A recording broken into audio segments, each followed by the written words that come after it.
Hello friends, പുതിയ വീഡിയോയിലേക്ക് എല്ലാവർക്കും സ്വാഗതം. ഇന്ന് നമ്മുടെ നാട്ടിൽ സുലഭമായി കാണുന്ന സുപരിചിതമായിട്ടുള്ള ഞവരയില, കർപ്പൂരവള്ളി, പനിക്കൂർക്ക എന്നൊക്കെ അറിയപ്പെടുന്ന ചെടിയുടെ ഒരു ചെറിയ വീഡിയോ ആണ് ഷെയർ ചെയ്യുന്നത്. നല്ല മണമുള്ള ഇലകളോടുകൂടിയ പനിക്കൂർക്ക, ഞങ്ങളുടെ ഇവിടെയൊക്കെ പനിക്കൂർക്ക എന്നാണ് അറിയപ്പെടുന്നത്. ഈ പനിക്കൂർക്ക ഇല എങ്ങനെ ഫലപ്രദമായിട്ട് ഉപയോഗിക്കാമെന്ന് നോക്കാം. നമുക്ക് ജലദോഷം, അതുപോലെ തൊണ്ടവേദന, അതുപോലെ മൂക്കടപ്പ്, ഡ്രൈ കഫ് ഒക്കെ വരുന്ന സമയത്ത് നമ്മുടെ സൈനസിലൊക്കെ വളരെ പെട്ടെന്നാണ് കഫം അടിയുന്നത്. അതൊക്കെ ശ്രദ്ധിക്കാതിരുന്നാൽ വലിയ ബുദ്ധിമുട്ടുണ്ടാക്കും. അപ്പോൾ ഈ പനിക്കൂർക്കയുടെ ഇലകൾ നമുക്ക് വളരെ ഉപകാരപ്രദമാണ്. ഇത്തരം രോഗങ്ങൾക്കൊക്കെ നമുക്ക് ഒറ്റമൂലിയായിട്ട് പെട്ടെന്ന് ഉപയോഗിക്കാൻ കഴിയുന്ന ഔഷധ ഗുണമുള്ള ചെടിയാണ് പനിക്കൂർക്ക. മൂക്കൊക്കെ അടച്ചിരിക്കുന്ന സമയത്താണെങ്കിൽ നമുക്കിതിൻ്റെ ഒന്നോ രണ്ടോ ഇലകളൊന്ന് ഞെരടി മണത്താൽ പോലും പെട്ടെന്ന് അതിൻ്റെ മാറ്റം നമുക്കറിയാം. ഇതൊരു പ്രത്യേകതരം പനിക്കൂർക്കയാണ്. വൈറ്റ് കളറിൽ എഡ്ജിലൂടെ ഇങ്ങനെയുള്ള പനിക്കൂർക്ക. ഇതും ഔഷധ ഗുണമുള്ള പനിക്കൂർക്ക തന്നെയാണ്. ധാരാളമായിട്ട് ഇപ്പോൾ ഉണ്ടാകുന്ന ഒരു ചെടിയാണിതും.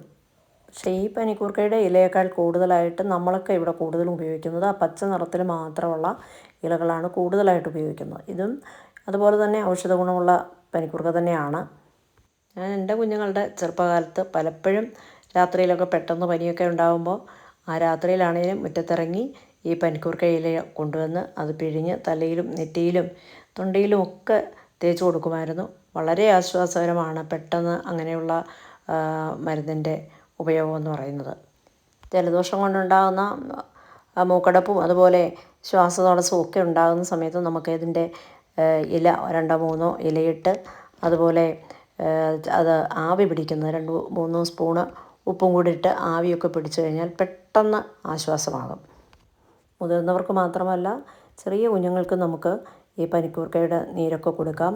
അതുകൊണ്ടൊരു ദോഷവുമില്ല. ഒരു 6 മാസമൊക്കെ ആകുന്ന കുഞ്ഞുങ്ങൾക്ക് പോലും നമുക്കിത് കൊടുക്കാവുന്നതാണ്. ഒത്തിരി ഇലകൾ എടുക്കണമെന്നില്ല. 1-2 ഇലകളുടെ നീര് ഞെരടിപ്പിഴിഞ്ഞ് ആ നീര് ഇല വാട്ടി പിഴിഞ്ഞിട്ട് കൊടുക്കുന്നത് വളരെ നന്നായിരിക്കും. ഒരു 1/2 ടീസ്പൂണൊക്കെ കൊടുത്താൽ തന്നെ മതി. പനിക്കാണെങ്കിലും ചുമയ്ക്കൊക്കെ വളരെ നല്ലതാണ്.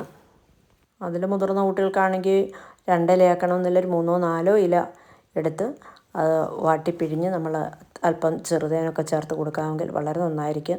ആഹാരത്തിന് ശേഷം മാത്രമേ കൊടുക്കാവുന്നേ ഉള്ളൂ.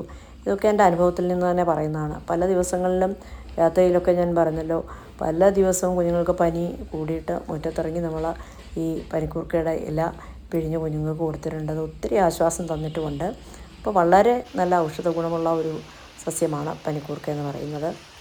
അതുപോലെ നമ്മുടെ വായ്ക്കകത്ത് ചില പൊട്ടലുകളൊക്കെ ഉണ്ടായി വായ്പുണ്ണെന്നൊക്കെ പറയുമല്ലോ, അതിനൊക്കെ ഇത് വളരെ നല്ലതാണ്. അല്പം 1-2 കുരുമുളകും അതുപോലെ ചുക്കോ അല്ലെങ്കിൽ ഇഞ്ചിയോ എന്തെങ്കിലും ഇട്ട് അതിൻ്റെ ഈ ഞവരയുടെ ഇല നീരും തേനും ചേർത്ത് നമുക്ക് കഴിച്ചാൽ അല്ലെങ്കിൽ കവിൾ കൊള്ളുന്നതൊക്കെ വളരെ നന്നായിരിക്കും. തലവേദനയ്ക്ക് വളരെ അത്യുത്തമമാണ് ഈ പനിക്കൂർക്ക. അതുപോലെ ആൻറ്റി ഫംഗലാണ്, ആൻറ്റി ബാക്ടീരിയലും ഒക്കെ ആയിട്ടുള്ള ഈ പ്ലാന്റ് തീർച്ചയായിട്ടും എല്ലാവരും വളർത്തണം. ഇൻസെക്ട്സ് ഒക്കെ കഴിച്ചാൽ ഈ ഞവരയിലയുടെ നീര് പുരട്ടുന്നത് വളരെ ഉത്തമമായിരിക്കും. സ്കിൻ ബ്യൂട്ടിക്കും അതുപോലെ തലമുടി വളരുന്നതിന്, എണ്ണ കാച്ചുന്നതിനും ഒക്കെ ഈ പനിക്കൂർക്ക ഉപയോഗിക്കുന്നതാണ്. അതുപോലെ ഇത് നല്ല ഒരു ഫ്ലവർ ഉണ്ടാകുന്ന ചെടിയും കൂടിയാണ്. ഓർണമെൻ്റൽ പ്ലാന്റാണ്. ഹാങ് ചെയ്ത് നമുക്ക് ഇടാം, നല്ല ഭംഗിയായിരിക്കും. ഇതിൻ്റെ പ്രൊപ്പഗേഷനൊക്കെ വളരെ എളുപ്പമാണ്. തണ്ടുകൾ കുഴിച്ചിട്ടാണ് നമ്മൾ ഇത് വളർത്തിയെടുക്കുന്നത്. വെള്ളപ്പനിക്കൂർക്ക കണ്ടല്ലോ, അത് ഒരു ശരിക്കും പറഞ്ഞാൽ ഒരു കോളീസ് പോലെ തോന്നുന്ന ഒരു ഇനം പനിക്കൂർക്കയാണ്.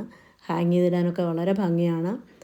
അതുപോലെ ഇതിന് നേരിട്ട് സൺലൈറ്റ് വേണ്ടുന്ന ചെടി അല്ല, വല്ലപ്പോഴുമൊക്കെ വെള്ളം ഒഴിച്ച് കൊടുക്കണമെന്നേ ഉള്ളൂ. ആ മണ്ണ് നമ്മുടെ ചട്ടിയിൽ ഉണങ്ങുന്ന സമയത്ത് അല്പം ഒഴിച്ചു കൊടുത്താൽ മതി. ഇത്രയേറെ മെഡിസിനൽ വാല്യൂ ഉള്ള ഈ ചെടി ഇല്ലാത്തവർ തീർച്ചയായിട്ടും എവിടെ നിന്നെങ്കിലും ഒരു ചട്ടിയിലെങ്കിലും വാങ്ങി വളർത്തണം. അത്രയേറെ ഔഷധ ഗുണമുള്ള ഒരു സസ്യമാണിത്. ഞാനിവിടെ കൂടുതൽ ദിവസങ്ങളിലും കുടിവെള്ളം തയ്യാറാക്കുന്നതും ഈ പനിക്കൂർക്കയുടെ ഇലയിട്ടാണ്. നിങ്ങളൊന്ന് ട്രൈ ചെയ്ത് നോക്കുക. എല്ലാവർക്കും അതിൻ്റെ രുചി ഇഷ്ടപ്പെടും. പ്രത്യേകിച്ചും കൊച്ചു കുഞ്ഞുങ്ങളുടെ വീട്ടിൽ ഒരു പനിക്കൂർക്ക ചെടിയെങ്കിലും നട്ട് വളർത്തണം. അപ്പോൾ ഈ ചെറിയ വീഡിയോ ഇവിടെ വൈൻഡപ്പ് ചെയ്യുകയാണ്. ഇഷ്ടപ്പെട്ടാൽ തീർച്ചയായിട്ടും ലൈക്ക് ചെയ്യാനും കമൻറ്റ് ചെയ്യാനും മറക്കരുത്.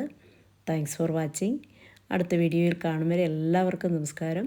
പുതിയ മെഡിസിനൽ വാല്യൂ ഉള്ള ചെടിയുമായിട്ട് ഞാൻ ഇനിയും വരും.